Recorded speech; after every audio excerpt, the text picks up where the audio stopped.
మీకు కనిపిస్తున్న గోపురం గోవిందరాజు స్వామి వారి గోపురం అండి. మనం అలిపిరి మెట్ల ద్వారాగా తిరుమల వెళ్తున్నాము. మేము కింద బస్ స్టాండ్ దగ్గర నుంచి ఆటో మాట్లాడుకుని అక్కడ దింపడానికి మాకు 150 రూపాయలు తీసుకున్నారండి.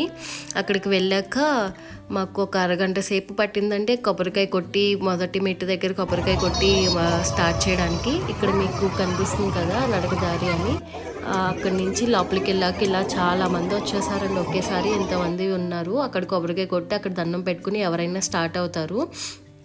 మేము అలా కొబ్బరికాయ కొట్టుకుని స్టార్ట్ అయిపోయామండి. 6:30కి స్టార్ట్ అయ్యామండి. చాలా జనం వచ్చారు. అసలు గాలి లేదు. చాలా సమ్మర్ వల్ల ఇంకా చాలా వేడిగా అనిపించింది మాకు.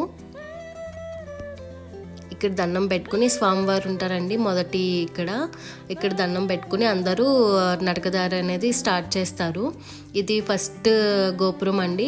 ఇది మనకు కనిపించేది చాలా బాగుంటుంది. ప్రతి ఒక్కళ్ళు లైఫ్లో ఎక్స్పీరియన్స్ చేయాల్సిందండి ఈ అలిపిరి మార్గం ద్వారాగా పైకి తిరుమల వెళ్ళడం. నేను ఫస్ట్ టైం ఎక్కుతున్నాను స్టెప్స్. నిజంగా అసలు స్వామివారు నిజంగా చాలా అదృష్టం ఉండాలండి ఇలా వెళ్ళడానికి కూడా. మనకి ఇలా కొంచెం ముందుకు వచ్చాక ఇక్కడ ఇలాగా క్యూ లైన్లా ఉన్నాయండి. ఇక్కడ మనకి సెక్యూరిటీ చెక్ అనేది ఉంది. లేడీస్కి విడిగా జెంట్స్కి విడిగా. మన ఇలాగ క్యూ లైన్లో ముందుకు వెళ్తే అక్కడ మనం సెక్యూరిటీ చెక్ అనేది జరుగుతుందండి. అక్కడ నుంచి ఏమన్నా ప్లాస్టిక్ ఉన్నా అన్నీ తీసేసుకుంటున్నారు.